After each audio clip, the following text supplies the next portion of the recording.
Special train से रामेश्वरम धाम की तीर्थ यात्रा। आज ही अपनी सीट बुक कराएं त्रिपुरयात्रा.com पर। प्रधानमंत्री नरेंद्र मोदी ने आज दिल्ली में अपने आवास पर बच्चों के साथ रक्षाबंधन मनाया। ये एक विशेष रक्षाबंधन था क्योंकि ये बच्चियां पीएमओ में काम करने वाले सफाई कर्मी, चपरासी, माली, ड्राइवर की बेटियां थीं। हर घर तिरंगा अभियान के तहत इंदौर में एनसीसी स्काउट गाइड के स्टूडेंट्स ने पुलिस बैंड के साथ तिरंगा मार्च पास्ट निकाला, जिसमें 400 से ज्यादा पुलिस कर्मियों ने तिरंगा लेकर मार्च पास्ट किया। दरअसल हर घर तिरंगा अभियान को लेकर पूरे इंदौर में अलग अलग संस्था की ओर से कार्यक्रम आयोजित किए जा रहे हैं। राजिम के कोटिया गांव के मिडिल स्कूल में शिक्षकों की कमी से बच्चों की पढ़ाई प्रभावित हो रही। वहीं स्कूल भवन की हालत भी जर्जर हो चुकी है, जिससे कभी भी हादसा होने का डर बना रहता है। ग्रामीणों का कहना है कि बारिश के दिनों में स्कूल की छत से पानी टपकता है, जिससे पूरा स्कूल भवन गीला हो जाता है। इसके साथ ही बिजली आपूर्ति भी बंद रहती है। छत्तीसगढ़ के पूर्व सीएम अजीत जोगी की ओर से पूर्व मंत्री बृजमोहन अग्रवाल के खिलाफ दायर की गई मानहानि याचिका पर अब 2 हफ्ते बाद सुनवाई होगी। ऋण जोगी और अमित जोगी की ओर से केस जारी रखने आवेदन पेश किया गया था। इस आवेदन पर जवाब देने के लिए बृजमोहन अग्रवाल की ओर से समय मांगा गया है। ग्वालियर निकाय चुनाव की राजनीति खत्म होने का नाम ही नहीं ले रही। ताजा मामला मेयर इन काउंसिल का है, जहां ग्वालियर की नई नवेली मेयर डॉक्टर शोभा सिकरवार ने अपने मेयर इन काउंसिल से कांग्रेस के दगाबाज पार्षदों को बाहर रखा और निर्दलीय पार्षदों की एंट्री दी। कमलनाथ के आदेश पर ग्वालियर निकाय में हुए सभापति चुनाव में क्रॉस वोटिंग की जांच के लिए 2 सदस्यीय कमेटी का गठन कर दिया गया है, जिसमें कांग्रेस के सीनियर नेता मुकेश नायक और महेंद्र सिंह चौहान को जांच टीम में शामिल किया गया है। 2 दिन के अंदर सदस्य ग्वालियर आएंगे और क्रॉस वोटिंग को लेकर जांच करेंगे। इंदौर में कांग्रेस लगातार हर घर तिरंगा अभियान को लेकर भाजपा को घेर रही है। कांग्रेस ने भी हर घर तिरंगा अभियान के तहत भाजपा और संघ के पदाधिकारियों को तिरंगा भेंट करने का अभियान चलाया, जिसके तहत कांग्रेस कार्यकर्ता लगातार भाजपा के बड़े नेता और पदाधिकारियों को तिरंगा भेंट कर रहे हैं। खरगोन जिले के बड़वा में आजादी के अमृत महोत्सव के अंतर्गत हर घर तिरंगा अभियान जोरों पर चल रहा है। वहीं रक्षाबंधन पर्व पर नाव घाट खेड़ी पर नर्मदा नदी की लहरों के बीच तिरंगा अभियान का अनूठे तरीके से संदेश दिया गया। एसडीएम और टीआई ने नाविकों और गोताखोरों के साथ तिरंगा लहराया और नाव के माध्यम से रैली निकाली। जबलपुर में महिला पुलिस आरक्षक से रेप के मामले में फरार टीआई को अदालत से झटका लगा है। कोर्ट ने जमानत याचिका खारिज करते हुए फरार टीआई को कोर्ट में पेश होने के आदेश दिए हैं। कोर्ट ने कहा कि आरोपी पुलिसकर्मी को जमानत दे दी जाएगी तो इससे समाज में गलत संदेश जाएगा। बीजापुर में रक्षाबंधन के उपलक्ष्य में आज महेश्वरी समाज की बहनों ने सीआरपीएफ के जवानों को राखी बांधी। युवतियों ने जवानों को मिठाई खिलाकर मुंह मीठा कराया, जिसके बाद जवानों के साथ हाथों में तिरंगा लेकर फेरी भी निकाली। राजिम क्षेत्र में राखी का पर्व धूमधाम के साथ मनाया गया। हालांकि लोगों में मुहूर्त को लेकर असमंजस की स्थिति जरूर दिखाई दी, लेकिन राजी लोचन मंदिर के पुजारी की सलाह अनुसार बहनों ने अपने भाई की कलाई में रक्षा सूत्र बांधकर अपनी रक्षा का संकल्प लिया, तो वहीं भाइयों ने भी राखी के अवसर पर बहनों को भेंट सामग्री प्रदान की। रक्षाबंधन पर महिलाओं को बड़ी सौगात दी गई। नगर निगम ने त्योहार पर महिलाओं के बस का सफर फ्री कर दिया। इस दिन बसों में महिलाओं से कोई किराया नहीं लिया गया, यानी कि रक्षाबंधन के त्योहार पर महिलाएं पूरी तरह से मुफ्त में यात्रा करें। शहर की 500 से ज्यादा बसों में महिलाएं निःशुल्क यात्रा महिलाओं ने की। फ्री सफर मिलने पर महिलाओं ने खुशी जाहिर की है। छत्तीसगढ़ स्वास्थ्य विभाग की ओर से सामुदायिक स्वास्थ्य अधिकारी के पद पर भर्ती के लिए आवेदन निकाला गया। इसमें बीएससी नर्सिंग होने के बाद भी अधिकांश छात्र छात्राओं को भर्ती परीक्षा से वंचित होना पड़ा। छात्रों का कहना है कि भर्ती प्रक्रिया में 4 साल के डिग्री कोर्स के बजाय 3 साल का डिप्लोमा कोर्स रखा गया है, जिसके कारण वे परीक्षा नहीं दे पाए। खंडवा के दुबे कॉलोनी क्षेत्र में एक सांड ने सड़क से गुजर रही महिला को उठाकर पटक दिया, जिससे महिला बुरी तरह से घायल हो गई, जिसे इलाज के लिए अस्पताल में भर्ती कराया गया। हालांकि महिला की हालत अभी खतरे से बाहर बताई जा रही। वहीं घटना के पास में लगे सीसीटीवी कैमरे में कैद हुई है। कवर्धा के साजा टोला गांव में मवेशी चराने गया शख्स पर भालू ने हमला कर दिया, जिससे उसके सिर पर गंभीर चोटें आई, जिसे बोरला के सामुदायिक अस्पताल में प्राथमिक उपचार के बाद जिला अस्पताल रेफर किया गया। दरअसल मंगल सिंह घर से थोड़ी ही दूर पर मवेशी चराने गया था और इसी दौरान भालू ने उस पर हमला कर दिया।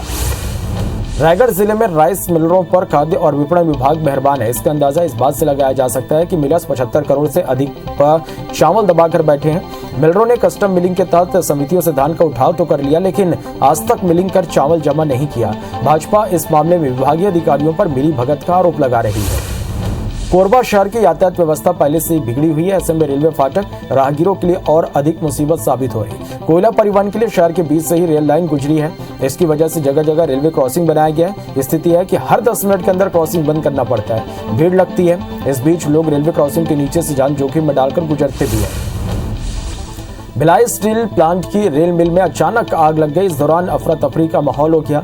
घटना देर रात की बताई जा रही, जहां रेल मिल के क्रेन नंबर 7 में सप्लाई होने वाला हाई टेंशन लाइन में पानी गिरने से चिंगारी भड़की, जिससे देखते ही देखते भीषण आग के रूप ले लिया। हालांकि गनीमत रही कि इस हादसे में कोई हताहत नहीं हुआ है। सरगोजा जिला के उदयपुर वन परिक्षेत्र में बाघ की मौजूदगी दर्ज की गई है, जिसके बाद वाइल्ड लाइफ की टीम जंगलों में खाक छान रही है। वही ग्रामीणों में दहशत है। वन विभाग का कहना है कि बाघ की आमद की पुष्टि शिकार किए गए चिन्हों से हुई है। ऐसे में जंगलों में कैमरे की संख्या बढ़ाकर बाघ की तस्वीर कैद करने की उम्मीद जताई जा रही है। दुर्ग जिले में शिवनाथ नदी का जलस्तर बढ़ गया है। घुमरिया, बोंगरा और सूखा नाला बैराज से करीब 62,000 क्यूसेक पानी छोड़ा गया, जिससे महामारा एनीकट पर नदी उफान पर है। ये खतरे के निशान से 5 फीट ऊपर बह रही है और इधर एनीकट पर रास्ते को बंद कर दिया गया है। नदी से सटे गांव में अलर्ट जारी किया गया है। बहुत से गांव में नदी का पानी भी घुस चुका है। बिलासपुर संभाग में मूसलाधार बारिश हो रही है, जिससे नदी नालों का लेवल सामान्य से ऊपर जा पहुंचा है। पेंड्रा और पहाड़ी इलाकों में हो रही बारिश का असर अरपा में दिखने लगा। जलस्तर बढ़ जाने से बैराज और जलाशयों में भी पानी नदियों और नहरों से छोड़ा जा रहा है। इसके साथ ही नदी से लगे बस्तियों को अलर्ट कर दिया गया। निचली बस्तियों के साथ शहर के कई जगहों पर जलभराव की स्थिति है।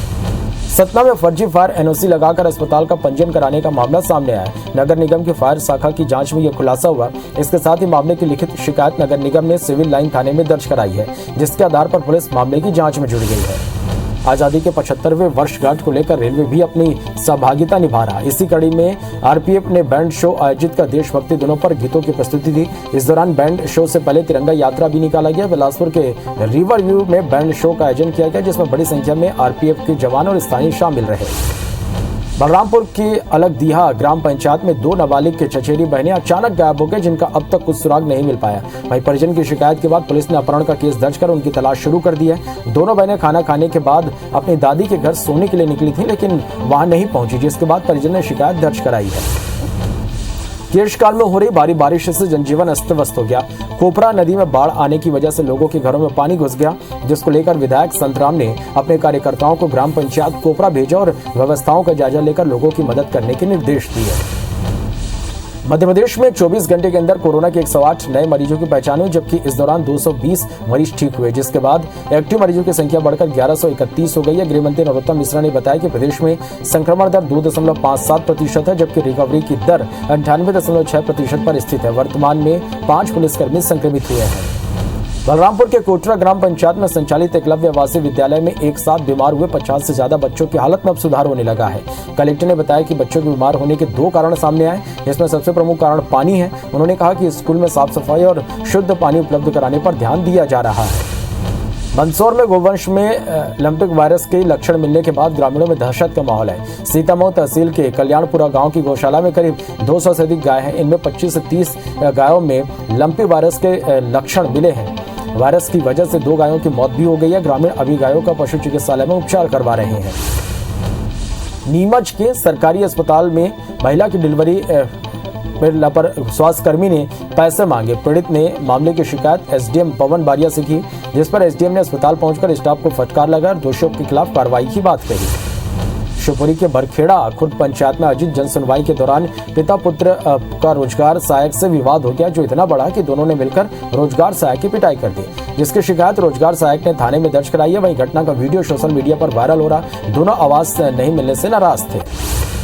खरगोन के मगरखेड़ी में ड्यूटी से लौट रहे मजदूर को मिनी ट्रक ने टक्कर मार दिया, जिससे लखन चौधरी गंभीर रूप से घायल हो गया, जिसे इलाज के लिए इंदौर रेफर किया गया। वहीं उसकी मौत हो गई, जिसके बाद मृतक के परिजन ने ग्लोबल कंपनी के गेट पर प्रदर्शन किया। साथ ही 30 लाख की आर्थिक सहायता समेत एक परिजन को नौकरी देने की मांग की। जांजगीर चांपा के कारी भावर गांव के पूर्व सरपंच ने नौकरी लगाने का झांसा देकर एक युवक से 3 लाख की ठगी की। पूर्व सरपंच जुआन लाल रात्रे के खिलाफ पुलिस ने 420 का केस दर्ज किया है। मामले को लेकर पुलिस की तलाश जारी है। पुलिस ने वाराणसी से एक शातिर ठग को गिरफ्तार किया। रेलवे स्क्रैप के कारोबार की आड़ में मध्य प्रदेश, उत्तर प्रदेश और महाराष्ट्र के कारोबारियों से 2 करोड़ रुपए ठगने के मामले में वांटेड राजेश्वर को पुलिस ने गिरफ्तार किया। आरोपी ने ग्वालियर के एक कारोबारी से 8 लाख की ठगी की। जबलपुर में पुलिस कर्मियों से मारपीट करने वाले 3 आरोपियों को गिरफ्तार किया गया। आरोपियों ने 9 अगस्त की देर रात चाकूबाजी के मामले में बबली को गिरफ्तार करने आई पुलिस टीम पर हमला कर दिया था। हमले में घमापुर पुलिस थाने के 2 सब इंस्पेक्टर घायल हो गए थे। हालांकि हमले के बावजूद चाकूबाजी के आरोपी को गिरफ्तार कर लिया गया था। भिलाई में ट्रेन से कटकर सीएफ बटालियन के कंपनी कमांडर की मौत हो गई। सुपेला रेलवे फाटक के पास रेलवे ट्रैक पर उनका 36 शव मिला। आईडी के आधार पर उनकी शिनाख्त हुई। सीएफ कमांडर एम तिग्गा के रूप में हुई है। M Tigga Chhattisgarh police CF 9वीं बटालियन में कंपनी कमांडेंट थे। वर्तमान में वो बस्तर जिले में पदस्थ थे। गुरुवार की दोपहर रायगढ़ के कोतरा रोड रेलवे फाटक के पास इंजन और मालगाड़ी में भिड़ंत हो गई, जिससे मालगाड़ी के 4 वैगन पटरी से उतर गए। हादसे की वजह से ट्रैक टूट गई। रेलवे का मेंटेनेंस अमला ट्रैक की मरम्मत में जुटा हुआ है। हालांकि इस दुर्घटना में किसी के आहत होने की खबर नहीं है। सतना रीवा बाईपास पर एक भीषण सड़क हादसा हुआ, जहां सड़क पर बैठी मवेशियों से कार टकरा गई। कार की टक्कर से 5 गौवंश की मौत हो गई। वहीं कार सवार 3 लोग बुरी तरह से घायल हैं, जिन्हें एक निजी अस्पताल में भर्ती कराया गया है।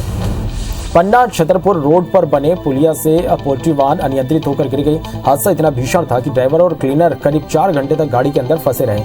क्रेन की मदद से दोनों का रेस्क्यू किया गया। बताया जा रहा है कि दोनों की हालत गंभीर है, जिनका इलाज अस्पताल में किया जा रहा है। धार नागदा मार्ग पर तुरनोद गांव में बेकाबू पिकअप वाहन सड़क किनारे एक किसान के घर में घुस गए, जिससे ड्राइवर की घटनास्थल पर ही मौत हो गई और पिकअप वाहन ने 3 से अधिक मवेशियों को भी रौंद दिया, जिससे 2 मवेशियों की मौत हो गई। वहीं पिकअप में सवार 2 महिलाएं गंभीर रूप से घायल हो गई। वहीं इस घटना से गुस्साए ग्रामीणों ने सड़क पर जमकर हंगामा किया। जबलपुर के ग्राम जमुनिया टोल नाके के समीप एक तेज रफ्तार बस ने बाइक सवार युवक को टक्कर मार दी, जिससे युवक की मौके पर मौत हो गई। पुलिस के मुताबिक मृतक राखी बंधवाने दमोह से जबलपुर की ओर जा रहा था, तभी टोल नाके के समीप बस से टक्कर हुई और युवक की मौके पर ही मौत हो गई। फिलहाल पुलिस मामला दर्ज कर जांच में जुट गई है। निवाड़ी जिले के पृथ्वीपुर फव्वारे तिराहे के पहले बेकाबू मिनी बस ने बाइक को जोरदार टक्कर मार दी। हादसे में बाइक सवार पति पत्नी और बच्चे गंभीर रूप से घायल हो गए। घटना का सीसीटीवी फुटेज सामने आया है। कोरबा के कोहड़िया मुख्य मार्ग पर शराबी बोलेरो चालक ने ऑटो सवारी को अपने चपेट में ले लिया। ऑटो में महिला समेत बच्चे 10 लोग सवार थे। 5 लोग घायल हो गए। घायलों में 2 बच्चे भी हैं। ऑटो सड़क किनारे खड़ी हुई थी, तभी तेज रफ्तार बोलेरो ने ऑटो को ठोकर मारते हुए भागने की कोशिश की, लेकिन राहगीरों की मदद से बोलेरो चालक को पकड़ लिया गया। विदिशा से सुराई मार्ग पर बने पुलिया में बारिश की वजह से आए दिन पानी भर जाता है, जिसकी वजह से इलाके में रहने वाले 150 परिवारों को दिक्कतों का सामना करना पड़ता है। नागरिकों को अपनी जान जोखिम में डालकर पुलिया पार करना पड़ता है। रोजमर्रा के काम भी प्रभावित होने के साथ साथ बच्चे स्कूल नहीं जा पाते। विदिशा का मुक्तिधाम सेवा समिति पिछले कई वर्ष से लोगों की याद में पौधे लगाता है। आज रक्षाबंधन के मौके पर समिति के लोगों ने पौधे को राखी बांधी और पर्यावरण के संरक्षण का संदेश दिया। बेमेतरा में आज विनी माता की पुण्यतिथि पर सतनामी समाज के कार्यक्रम का आयोजन किया गया, जिसमें संसदीय सचिव गुरुदयाल सिंह बंजारे शामिल हुए। साथ ही समाज के लोगों के साथ मिलकर गुरुदयाल ने तिरंगा यात्रा निकाली। नगर में पदयात्रा कर घर घर तिरंगा अभियान को लेकर लोगों को जागरूक किया। अनूपपुर में फायर एनओसी नहीं होने से जिले के सीएमओ ने 7 प्राइवेट नर्सिंग होम का पंजीयन रद्द कर दिया। जबलपुर अग्निकांड के बाद अस्पतालों की फायर सेफ्टी को लेकर जिला प्रशासन अलर्ट है। बस्तर में भारी बारिश से किसानों को हुए नुकसान का आकलन के लिए बीजेपी किसान मोर्चा द्वारा सर्वे की मांग की जा रही है। बता दें कि बीते 1 हफ्ते से लगातार बस्तर में बारिश हो रही है, जिसके चलते किसानों की फसलें बर्बाद होने की संभावना बढ़ गई है। वहीं बीजेपी ने राज्य सरकार पर लेट लतीफी का आरोप लगाया। ग्वालियर में दतिया में से भाई को राखी बांधने के लिए आई महिला के साथ बाइक सवार बदमाशों ने लूट की वारदात को अंजाम दिया, जो सीसीटीवी में कैद होगी, जिसके आधार पर पुलिस ने 2 आरोपियों की तलाश शुरू कर दी है। दतिया की अंजना श्रीवास्तव अपने भाई को राखी बांधने के लिए ग्वालियर पहुंची हुई थी।